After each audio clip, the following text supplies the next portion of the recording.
안녕하십니까. 오늘도 좋은 날 주신 하나님께 감사드립니다. 오늘은 영의 새로움 두 번째 시간입니다. 우리는 종종 끊임없이 주님으로부터 새로운 것을 전달해주는 그리스도인들을 만나게 됩니다. 그들과 함께 있는 동안에 우리는 그들이 막 주님의 존전에서 나온 것 같은 느낌이 들고 그들이 우리를 다시 주님께로 인도해 줄 것만 같은 느낌을 갖게 됩니다. 이것이 바로 영의 새로운 것을 의미합니다. 그 외에 다른 것은 다 낡은 것입니다. 이러한 사람들은 날개치며 올라가는 독수리같이 다름박질하는 청년같이 항상 새로운 힘을 즐기고 있는 것처럼 보입니다. 이들은 몸이 건조하고 진부하고 벌레 먹은 마음의 양식을 사람들에게 전달해주는 대신 영의 불에 새로 구운 생선과 떡을 주는 것입니다. 심오하고 경탄할 만한 사상도 새로운 영만큼 사람을 감동시킬 수는 없습니다. 그러니까 심오하고 경탄할 만한 사상, 이게 이제 대표적인 것이라고 예를 저희가 들고 싶다면 불교, 그분들이 심오한 게 있는 것 같아요. 진짜 제가 들어봐도. 근데 그런 부분들이 여러분들 이 방송을 듣는 분이나 혹시 이런 분들이 감동을 받을 수도 있어요. 그러니까 예를 들면 김용옥 교수님 같은 분들 보면 진짜 할박하잖아요. 머리가 그렇게 좋을 수가 없어요. 진짜 천재라고 해도 뭐 아무 문제 걸을 수가 없을 만큼 똑똑하신 분들이잖아요. 근데 그런 분들 저는 그분 신약성서 마태복음 강해인가 뭐 이렇게 갖고 뭐 그런 것도 있어요. 다 들어보지는 않았지만 그분이 한신대학교 목사님이시 한신대 나오고 뭐 목사님 안수도 받으신 건가 보더라고.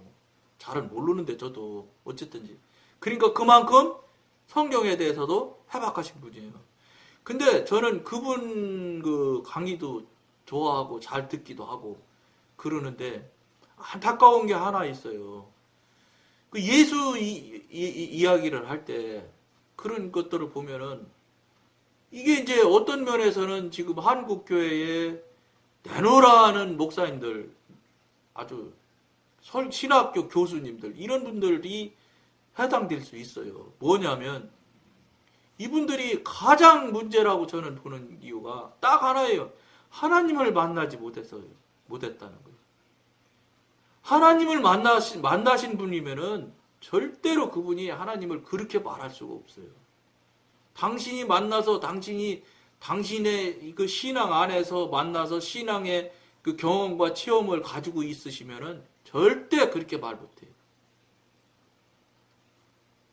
그리고 대단한 신학자, 대단한 무슨 신학교 교수님, 대한민국에서 신약학 1인자, 구약학 1인자, 이런 분들이, 물론 나는 다 이름도 모르고 잘 몰라요. 혹시 그런 강의를 하시고 가르치시고 계시는 교수님일지라도 하나님을 만나고 하나님을 체험하지 못하신 분이면은 죄송한 말인데 하나님을 가리키고 전달해서는 안 되는 거라고 저는 생각해요. 이건 물론 제 개인적인 견해예요. 늘 말씀드린 대로 저는 신학도 하지 않았고 신학자도 아니에요. 일개 장로일 뿐이에요. 그냥. 단지 성령님께서 깨닫고 분별해 주신 대로 그 부분 중에 조그만 부분을 말을 할 뿐이에요. 나눌 뿐이에요. 무슨 말씀이냐? 하나님을 가리키고 하나님을 전하려면 하나님을 경험하고 하나님을 만나본 경험이 없으시면 이건 전달하면 안 됩니다. 그분은 아무리 잘 파고 잘 꿰매고 잘 엮고 심오하게 연구를 해온다. 저도 학문이라는 것에서 벗어날 수가 없어요. 그분은 지식에서 절대 벗어나질 못해. 무슨 말씀이냐면 성경이요. 여러분 능력의 말씀인 거 다 인정하지요.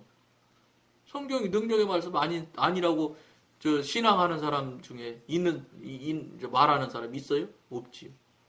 근데 더 안타까운 것은 말은 능력의 말씀이라고 하는데 능력의 말씀을 경험이나 체험을 해본 적이 있느냐 하면 하나도 대답을 못 한다는 거예요. 근데 여러분 저는 성경을 어떻게 분별하고 깨닫느냐면 전등과 똑같은 것 같아요. 이 등, 불을 밝히는 등. 등이 아무리 크고 화려하고 비싼 등이라도 전기가 안 들어가면 등은 역할을 못해요. 불을 못 켜잖아요. 전기라는 게 들어가야지. 성경책도요. 성령님이라는 전기가 안 들어가면은요. 성경책도 책일 뿐이에요. 아주 훌륭한 책이죠. 거기는 아무런 능력을 행한다거나 아무런 기적을 행하는 권능의 책이 권능의 말씀이 될 수가 없어요. 그러니까 말씀이 육신이 된다 이 소리를 이해하거나 알아들을 수가 없다고요. 말씀이 어떻게 육신이 돼? 만나거나 체험을 해본 적이 기적을 경험한 적이 있어야지. 그래야 전능하시고 정말로 이 전능하시고 창조주이신 하나님이시라는 걸 인정을 못하는데 그걸 인정하고 그거를 아멘하고 받아들이지 못하고 체험을 못한 분이 무슨 재주로 그분을 전능하신 시인이라고 말할 수 있어요. 그저 책을 열심히 잘 공부하고 파쇄해서 지혜의 천재니까 머리는 좋으니까 분석은 하지요. 근데 그 분석에서 끝날 수밖에 없어요. 지식에서. 아무리 자기가 땅바닥을 아니라 하늘을 판다고 해도 지식에서 벗어나질 못해요. 그러니까 신학자예요. 그냥 신학자. 하나님의 사람이라는 소리는 들을 수가 없어요. 왜냐? 그분은 신학을 많이 해서 공부를 많이 해서 성경을 많이 파쇄해서 성경의 이면이나 성경에 감춰진 뜻 같은 것은 알아낼 수 있을지 몰라도 성령님께서 밝혀주시고 알려주시고자 하는 형광등처럼 밝은 그거를 알려줄 수는 없어요. 그건 못 알려줘. 그건 그분이 깨달을 수가 없어요. 그건 성령님께서만 하실 수 있는 일들이에요. 그러니까 같은 성경을 같은 성경 구절을 해석하고 분별을 하고 그 부분을 대해서 쪼개고 깬다고 그러는데 쪼개고 깬다고. 그 성경에 나오니까 골수도 쪼개고 그러니까 쪼개고 깬다고 하는가 봐. 근데 하나님의 성령님이 쪼개고 깨는 걸 경험하고 체험하지 못한 사람은 쪼개고 깬다 소리를 하면 안 돼. 그건 성령님이 골수를 쪼개고 깬다 이 말을 하는 것이지 무슨 성경의 단어를 갖다가 막 꼭 쪼개고 깨는 것을 말하는 뜻이 아니에요. 천재의 머리를 가지고 막 성경을 분석하고 이러는 걸 쪼개고 깬다는 표현이 아니란 말이에요. 성경에서 골수를 쪼갠다는 그 뜻이. 응? 그게 아니라니까요. 전기 즉 성령이 성경을 안에 들어와서 내 안에 내 성령님이 불이 들어와서 내 안에 성경이 불이 켜져서 나를로 하여금 그 성경을 깨닫고 깨우치게 알고 하게 하시는 그 뜻이 그 경험하는 일이 그 체험하는 일이 그 분별하는 일이 그것이 내 안에서 이게 되어져야지만 그게 정말로 말씀이 육신이 되고 능력의 말씀이 되는 것이고 성경이 되는 것이지 그렇지 않으면 열심히 공부하고 열심히 연구해서 나오는 거는 책이에요. 책. 그분은 학자예요. 목회하거나 목양하는 건 아닙니다. 천만의 말씀이지요. 이걸 여러분 분별이 안 되면 안 돼요. 그러니까는 어떻게 되냐.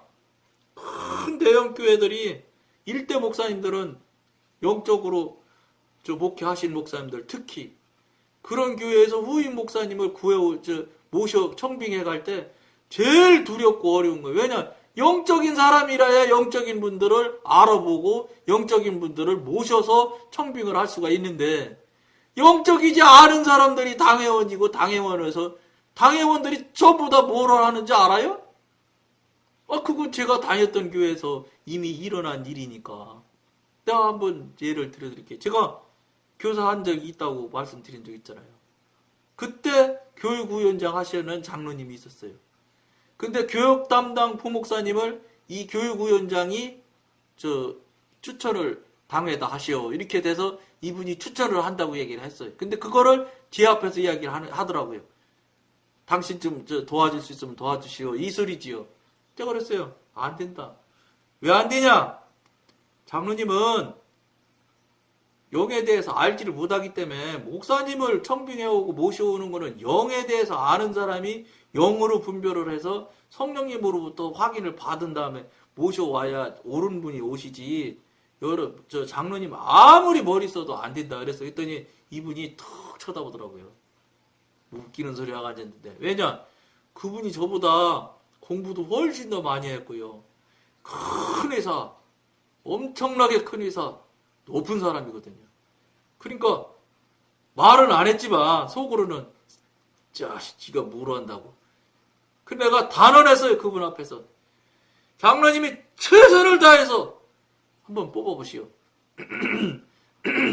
뽑지 말고 모셔보세요. 내가 장담하겠습니다. 못 뽑는다. 당신 소용없다. 그랬어요? 씩씩씩씩 되더라고. 속으로. 근데 씩씩대는 거 제가 알거든요.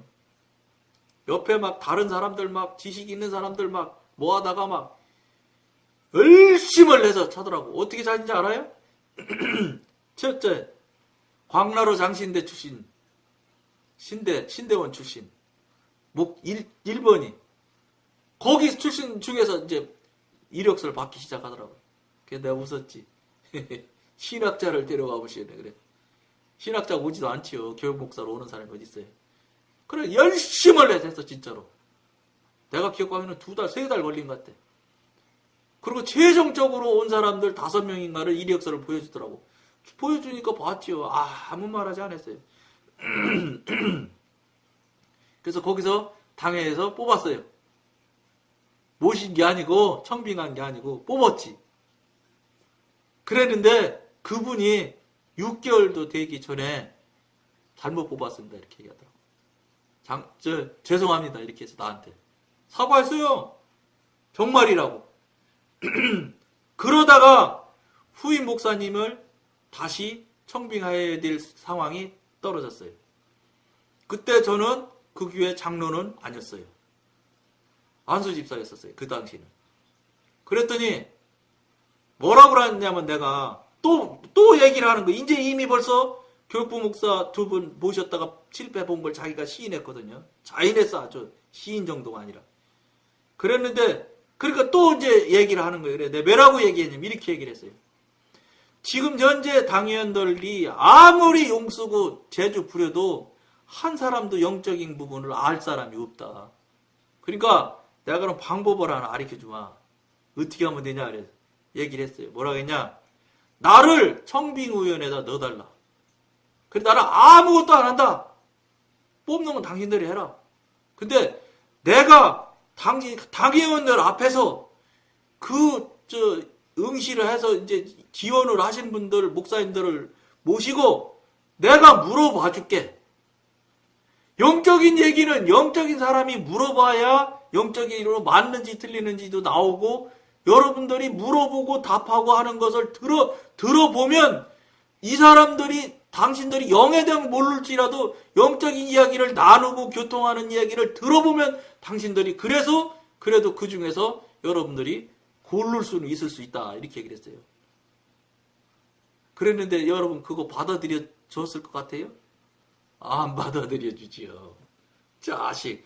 내가 장로인데 네가 왜 장로가 청빙해야지 네가 무슨 안수집사가 까불고 있어요. 그렇게 하더라고. 그렇게 안 될 것도 알았지만 제가 안을 냈었어요. 노했어요. 모셔왔어요. 난리 났어요. 탈 났어요.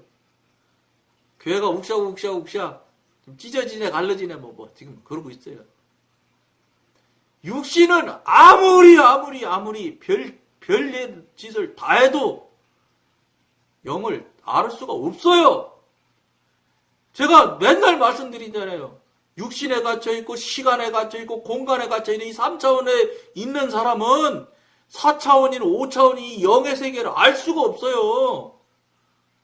그러니까 그러니까 얘가 틀린다고 하면서도 늘 말씀드렸는데, 9단까지 외우는 사람은 1단, 2단 다 알잖아요. 근데 1단, 2단밖에 모르는 사람은 9단을 모르는 거랑 똑같아요. 근데 9단 모르는 것처럼 모르는 게 아니고, 아예 모른다고, 아예. 전혀 차원이 다른 얘기라서. 그리고 되겠어요? 내가 뽑는다고, 뽑는 거예요, 모시는 게 아니고. 그래서 내가 그 얘기를 했거든요, 그 장로님한테. 당신들은 지금 목사님을 모셔오는 게 아니라 뽑고 있잖아.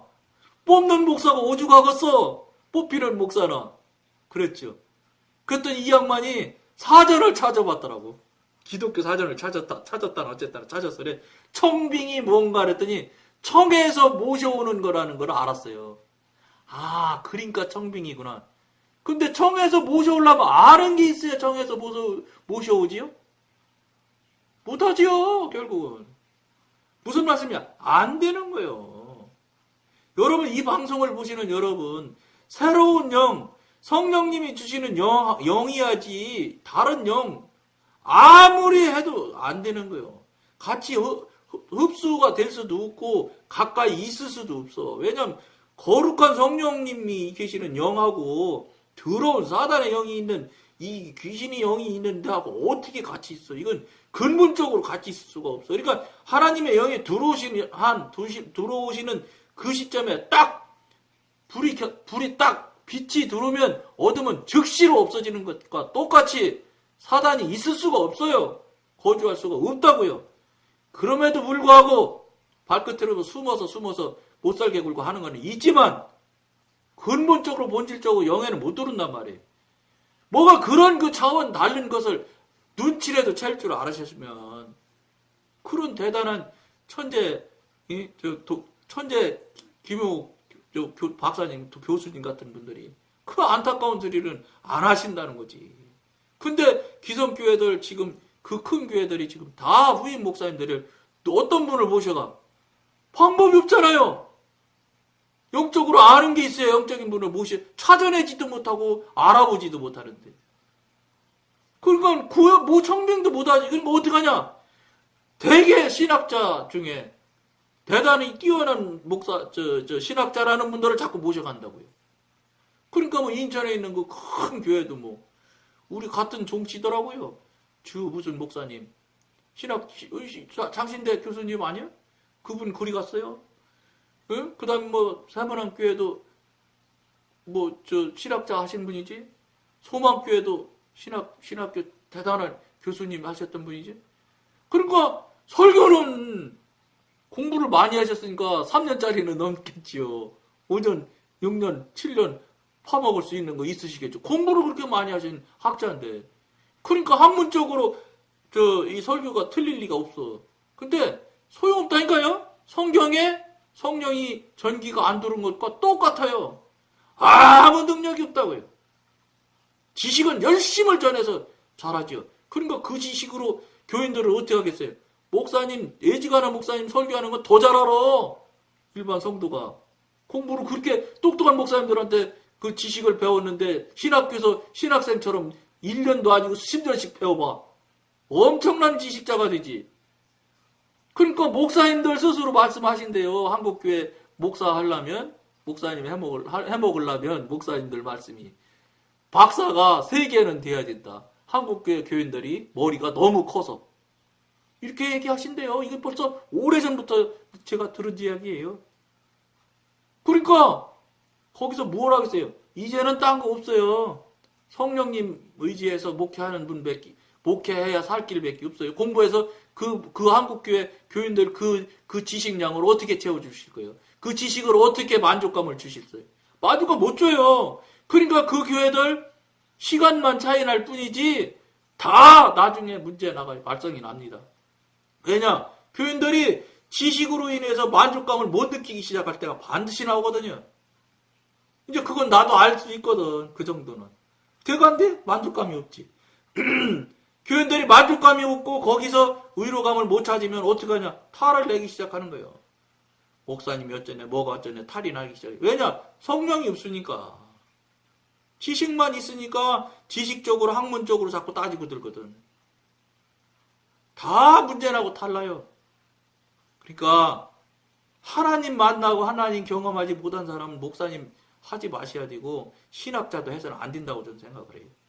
그렇게 해서 공부 잘하는 학생, 공부 잘하는 선생 만들어서 목사 안수 받아가지고 교회 나가서 목사님 되면 공부 잘 가르치는 선생님일 뿐이야. 성령님하고 다 무관하고. 되겠어요?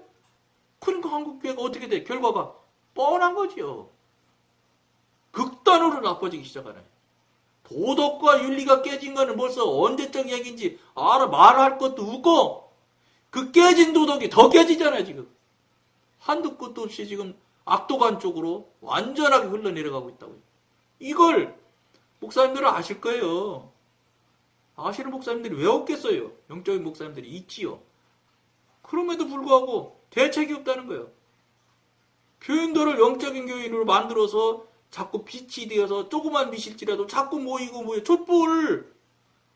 촛불처럼 빛이 많은 빛이 모일 수 있도록 자꾸 빛을 만들어서 성도들을 진짜 교인 크리스찬 하나님을 따르는 사람 예수를 따르는 사람 만들어서 자꾸 펼쳐놔야 조그만 빛이 자꾸 해서 빛이 돼서 어둠이 물러나서 이 사회가 정화가 되고 사회를 이끌어가는 교회가 되는데 지금은 거꾸로 사회가 교회를 끌고 간다니까요. 교회가 사회만 또 못해요. 회계 처리하는 거 보세요. 헌금한 내 돈인데 담임 목사님 돈인데 막 써제끼고 막 줘제끼고 영수증도 안 받고 목사님이 잡수기 했겠어요. 아무렴 목사님이 거짓말이 하겠어요. 근데 세상이 돼서 교회는 이미 민주주의가 교회에 완전히 뿌리 내렸다고요. 하나님이 없으니까 방법이 없잖아. 하나님의 뜻대로 하나님의 방법으로 목회를 못하니까 어떡하겠어요. 하나님이 없으니까 그 다음에 차선책으로 민주주의 숫자 많은 사람이 무조건 이기는 거예요. 지금 대한민국 교회가 전부 다 민주주의화가 됐다고요. 민주주의가 완전히 토착화됐다고요. 그러니까 어떻게 돼요? 무조건 숫자 많은 사람이 이기는 교회예요 지금. 그러니까 무조건 공동회의에서 숫자 많으면 이겨. 여러분 이거 하나님이 잘한다 이렇게 하셨을까요? 아니에요. 교회는 신분주의예요. 100만 명이 아니라고 그래도 한 명이 하나님 뜻에 맞으면 그 뜻대로 가야 맞는 거예요. 이미 벌써 가데스바니에까지 도착해서 가나안에 12정탐꾼 보내서 2명만 가자고 하고 10명 반대하는 것을 이미 하나님께서는 너 교회는 민주주의 하면 죽는다. 40년 뺑뺑 돌다가 다 죽었으니까 지옥 가는 거 아닌가요? 지옥 간다. 이걸 보여주고 이미 예시하시고 예언하시고 계시하신 거예요. 근데 그 관점으로 보는 분이 없다는 거지. 안 된다. 절대로 다수의 의견에 쫓아가면 틀린다. 하나님 뜻대로 해라. 내 말대로 해라. 이러고 지금 계시잖아. 근데 안 그러잖아. 왜냐? 숫자 많은 대로 하면 뒤탈이 안 나. 왜냐? 지가 찬성했으니까. 탈은 못 뿌리지. 이게 교회입니까? 세상입니까? 정신 차리셔야 되겠지요. 우리의 속사람이 새로이 주님과 함께하고 새로이 주님의 축복을 받았다는 인상을 주지 못한다면 어떻게 사람들을 접할 수 있겠습니까? 생활이든 생각이든 경험이든 무엇이든 간에 과거의 기억에 머물러 있다면 진부하고 낡은 것입니다. 순간순간 우리는 주님으로부터 새로운 것을 받지 않으면 안 됩니다. 우리 자신이 생활 속에서 직접 경험하지 못하고 다른 사람의 경험을 모방하는 것은 금물입니다. 모방하면 안 되는 겁니다. 그리고 우리 자신의 과거의 경험을 모방하는 것도 똑같이 소용없는 일입니다. 따라서 우리는 그리스도께서 내가 아버지로 인하여 산다. 요한복음 6장 57절 말씀. 산다고 하신 말씀의 참된 의미를 알 수 있습니다. 만일 순간순간 아버지의 생명을 나의 생명으로 삼는다면 우리의 속사람은 한결같이 그 신선함을 유지할 수 있을 것입니다. 침체된 영은 일의 열매를 맺지 못하며 영을 따라 행하게 할 수 없으며 싸움에서 승리를 거두지 못합니다. 낡은 영은 하나님을 직면하지 않았기 때문에 다른 사람을 직면할 수 없습니다. 언제나 신선하고 새로운 영을 즐기기 위해서는 우리 속사람이 계속 하나님과 접촉하지 않으면 안 됩니다. 여러분들 명심하실 것을 권해드리면서 오늘은 여기까지만 하겠습니다. 감사합니다.